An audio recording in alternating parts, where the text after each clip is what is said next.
Time a Dish with D. That's me. Thank you for clicking on this video, making yourself a priority. I am Denise, and it is Saturday. And Saturday here on the channel is WW Meeting and Meeting Topic du Jour. I attend my WW workshop on Saturdays at 8:30 in Turnersville, New Jersey. So if you're in the area and want to join me for a WW meeting, I highly recommend. It's a great one, a great leader, and you'll definitely enjoy it. So come on in. Dee would love to have you. So today, here's a fun fact. I got weighed in on Thursday at home, and what my leader is very good about that. If you have events and things going on, and people are funny when they have things that go on in events where it involves food and eating, and you're always afraid about what the scale's going to say. And Marianne's very good. She says, listen, don't not come to your meeting. She says you can do a no weigh-in day. She says if you want to get weighed at home and tell me, I'll put it in. But you have to be honest. You can't sit there and say what you want. Being honest in this journey is what gets you to goal and gets you to your success. So I got weighed in at home on Thursday because I had two events, Thursday night and Friday, to go to, and I thought in myself, oh my God, that's going to be a disastrous weigh-in. And it doesn't speak of my week. And that's the only reason I decided to get weighed in a few days early, because I want my weigh-in to be a representation of my week. And with events like that, it's not a true, it's a true representation of life, but it's not a true representation of my week. And if I was on maintenance and there was a gain, I probably wouldn't care. But when I'm in weight loss mode at this point, everything counts. And for my mental state, because we all know this is a mental struggle. And if getting weighed 2 days early helps my mental struggle, I'm all for that. So I did get weighed, and I was exactly the same, and which one I thought was really good. I mean, I thought to myself, geez, I don't get weighed other than Saturday, which is really a good thing. I was an everyday weigher, but I find that messes too much with me when it goes down and when it goes up. Either way, it messes with me, so I just don't do it. So I thought to myself, geez, if I had 2 more days on plan, I might have had a loss. So that's how I looked at it, but I was happy with it. So the same, so we're good. And the recipe of the week is slow cooker green pork chili. It looks absolutely fantastic. And there is the QR code. I think you can scan it. It'll take you to the WW app. There's a list of the ingredients and the steps if you also wanted to screenshot that. It comes in at 3 to 6 points depending on your personal points. There's northern beans, chicken stock, salsa. I love salsa verde. Cumin, salt, pepper, pork tenderloin. That's what makes it really light, because there's not much fat in pork tenderloin. And cilantro is optional. I might have to make this. I will say, I make the salsa chicken while I'm saying this, but the salsa chicken in the crock pot where you just put the chicken breast and taco seasoning and then salsa. And then you can add black beans if you want, and you cook it in the slow cooker.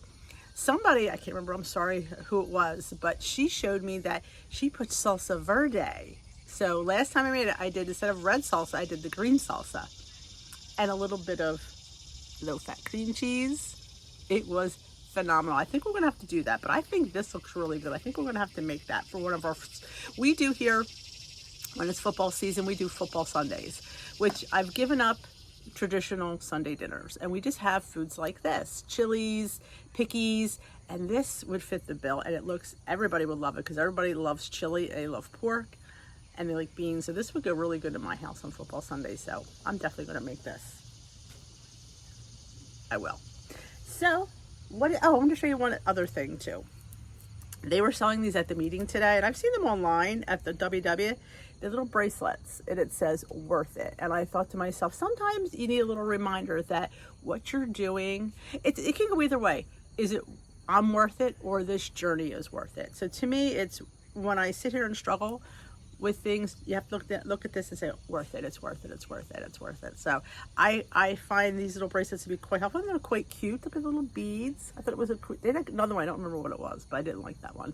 And this one was sent to me by a lovely subscriber, and it says believe. And sometimes we don't believe in the process. We don't believe in ourselves. So I wear this, and I always think of her, and I always think of to believe in myself and believe in the process, and believe that sometimes while the scale doesn't give you what you want, you're hitting what you need. So I love wearing these. I wear this one all the time. So now I have 2 to wear. I love these little things. These are quite cute. I do like that. So just little things like that might help your, because for me, it's a mental thing. It is, I have to remember. So when you look down, know that you're worth it and believe you can do it. Believe it, you can achieve it is one of my favorite things. So this week's, let's get to the topic, right? How to make grocery shopping easier. Now, we were talking, I don't find grocery shopping hard. I will say though, probably because I have more time than most people, but I think when you're a working mom and you have a family, you have a job, you have sporting events, you know what I'm saying? There's many things. So yeah, I think grocery shopping can be daunting. That's the topic I think I'm addressing to them. I enjoy going to the grocery store, and I'm a person that I don't mind impulse buying.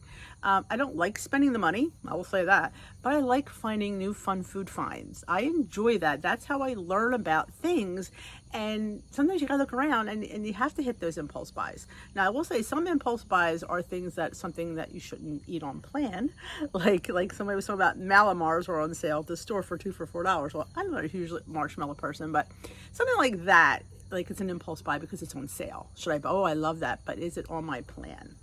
So we're going to talk a little bit about that. And somebody else mentioned that she'd been a Weight Watcher member for years, and we're going way back. And her leader used to say, your weight loss or Weight Watcher's journey starts the minute you walk in the grocery store.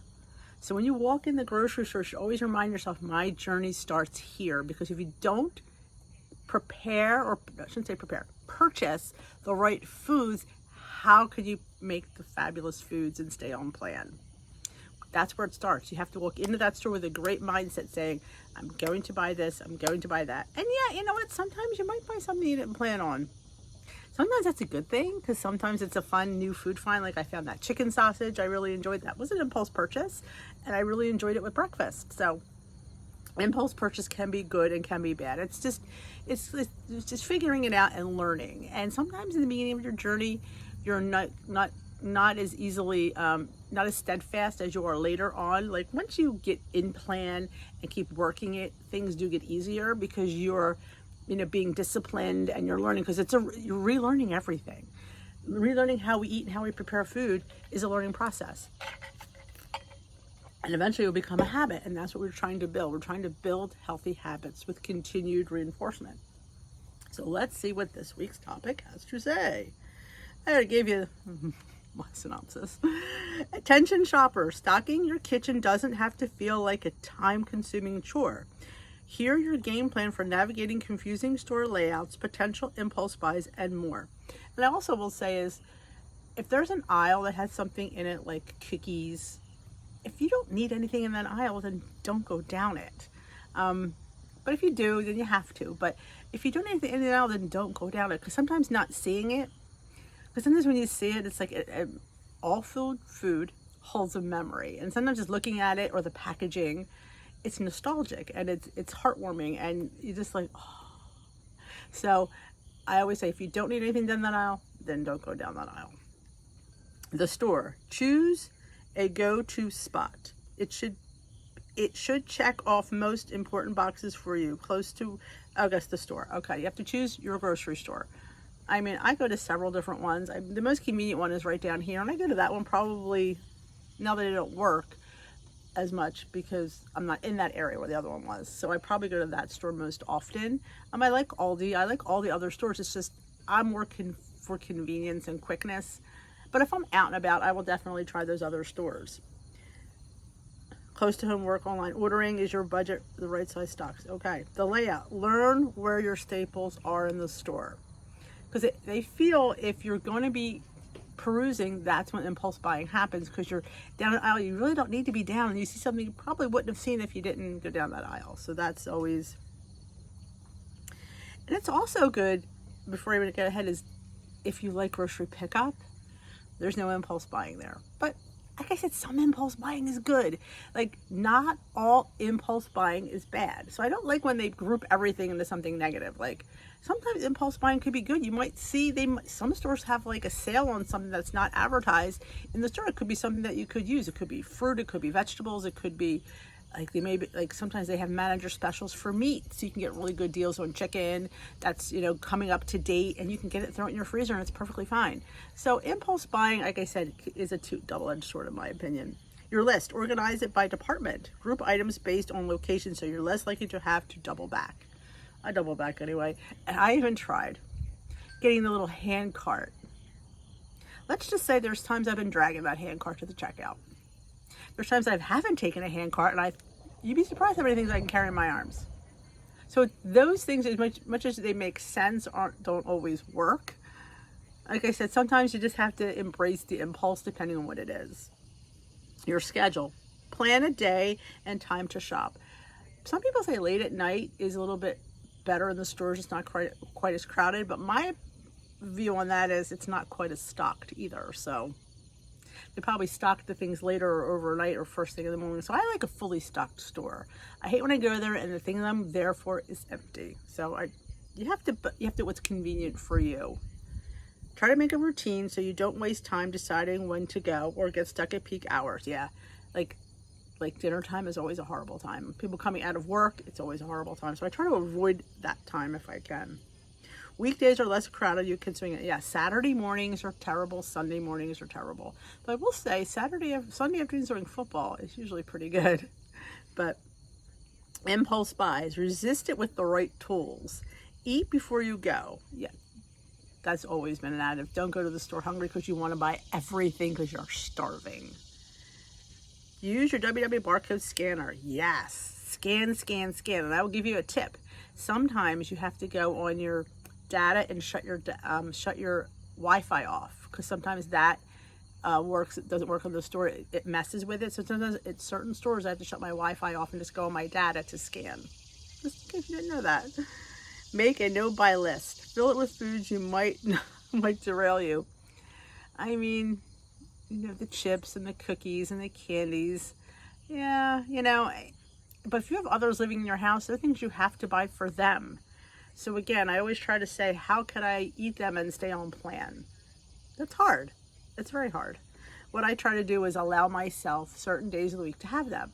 So I always find when you say no all the time, it makes you want it more. So sometimes when you plan a few days a week, I'm going to have this. Say the Malamars, which I don't even eat, but that was on my tip of my head.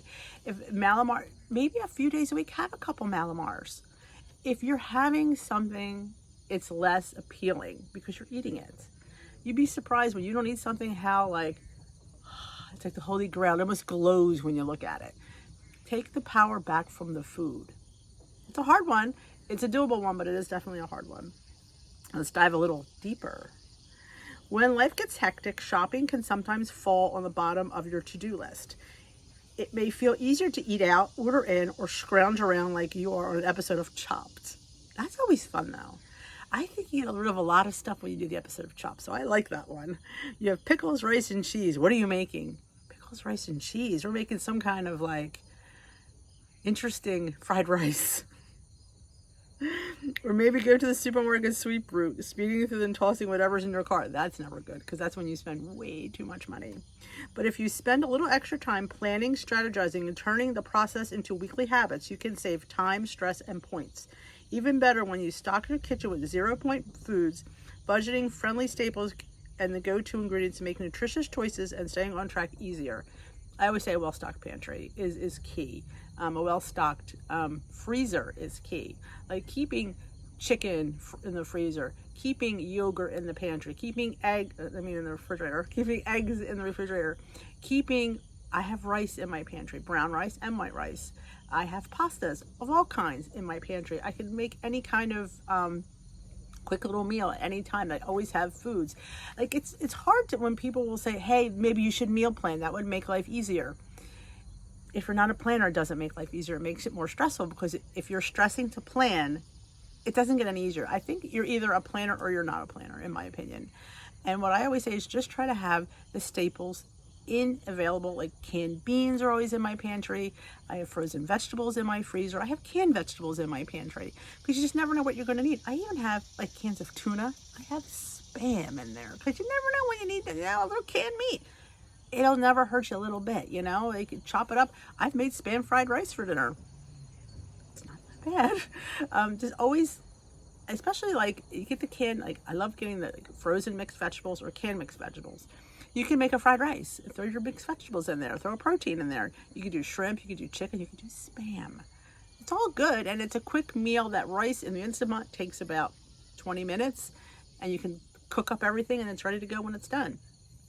It's like getting little things like that. Like I find a well-stocked pantry, freezer, and fridge is a little bit more important than creating a shopping list, because I think once you have staples that you always pull to, you always can prepare easily healthy and delicious meals. Few of us have time to waste, especially at the grocery store. Streamlining the process and learning to deal with obstacles is one of your best tools for saving time and setting yourself up for a week and for success. These are time-saving solutions, this month's topic. And I always feel a grocery list is really a good thing. You could have one hanging in your pantry or on your fridge. When you run out of something, you put it on your list so it's ready. It's like an ongoing list. So when you're ready to go, you just grab it off. Or if you're a person who's digital, you put it on your phone and you're always ready to go with your list. Especially if you're not a person who is a planner. Like, you're better off that's not really planning, that's doing, you know. Oh my God, that was my last can of beans. I need to put black beans on my list. That was my last thing of foil, to put foil on my list. So when you're ready to go, you grab that list. Now, are you going to stick to that list? Realistically, you're probably going to buy a few extra things. And I feel like if you allow yourself to buy a few extra things, then you won't buy a lot of extra things. Like, I feel the more strict I am with myself, the more I resist it. So I try to get a little bit, you know, in between. Like, I'm a person, I'm not this way, I'm not this way. I'm in the middle. I like being in the middle. I think the middle is a safe spot to be in. So, and I do this topic because few of you are on iTrack Bites, which are still following a WW plan. Might not be the current WW plan, but it's a WW plan nonetheless. So I like doing these topics every week just for you guys and for people that maybe need another topic. Need another meeting, and it's just, you know, so I try to help you out. So that's why people ask, why do you do the WW topic? You know, does WW get mad that you do it? I don't know. They've never contacted me, but I've had people say to me, that's not right. That's their stuff. I'm like, I'm not saying it's mine, so I'm giving them full credit. So, but I do. I take care of my peeps who are on the Healthy iTrack Bites app, and this helps them out, and it helps me out, and it might help somebody else out, or somebody that's really struggling on plan that can't afford either one. So that's why, you know, these are interesting topics. But you do know I do my topic of the week on Wednesday Wisdom, because there are things I feel are relevant to talk about. So if you haven't checked out that, I will attach my latest Wednesday Wisdom up in the iCards for you to see. So I have a whole playlist of those. I've been doing them for quite a while. So they're always fun to check up on too, and it reinforces everything. Sometimes if you're struggling, you know, go back to the meeting topics on here. Go back to my Wednesday Wisdom videos and revisit them and listen, and maybe it'll kick you in gear a little bit. Because it's hard. This is a journey that you're in gear for a lot, and all of a sudden it's a little thing that sticks you out, and you just need a kick in the butt back, and I'm here to do that. So that is it for me today. I hope you enjoyed this WW topic du jour by Miss, who did this one? I think it was the same one, O'Keefe. Yeah, Beth O'Keefe. So thanks, Beth, for coming up with these. They're the same, but they're different, but it's always a little bit interesting, and everybody's a different section of their journey, so this hits you at a different point. So that's it. That was my way, and that is the meeting topic du jour. Thank you so much for watching. If you haven't yet, hit that subscribe button to join our YouTube family. There's a subscribe button below. Click it, subscribe, hit that bell next to it, let you know when I upload and when I go live. I go live here 4 days a week. Sunday through Thursday. We're not live on Mondays because now Mondays we are doing a Zoom weight loss chat. It's kind of more structured. It's more of a meeting style chat. So if you're interested in that, you have to join the Facebook group, Dish with Dee's Crew. There's a link for that below. It doesn't cost you anything. You just join all the private stuff is in the private Facebook group. So join us there. You can come to our Zoom meeting and chat, and we go over another topic I think of. We started basics this week. We just did our first one last week, so it was a lot of fun. So come join us there. And that's a lot of support. So if you enjoyed this video, give it a thumbs up. And if you know anybody that needs a kick in the butt or needs some extra support, there's a share button. Feel free to share this video with them, with an email, with a text message, on a Facebook group, on your Zoom, on your Weight Watchers meeting. You know anybody at WW needs Dish with D? You can make sure you share my stuff with them, because we got fabulous recipes coming tomorrow for meal prep. So the more the merrier. So I hope you have a great rest of your day, and we will dish another day. have a great week. I will see you next Friday for weigh-in because I'm going a day early because we're going to be away Friday and Saturday next week. So I'm going to my meeting early on Friday and we will have the meeting topic for you. So that's it. Have a great day and we will dish another day. Bye-bye, my lovelies.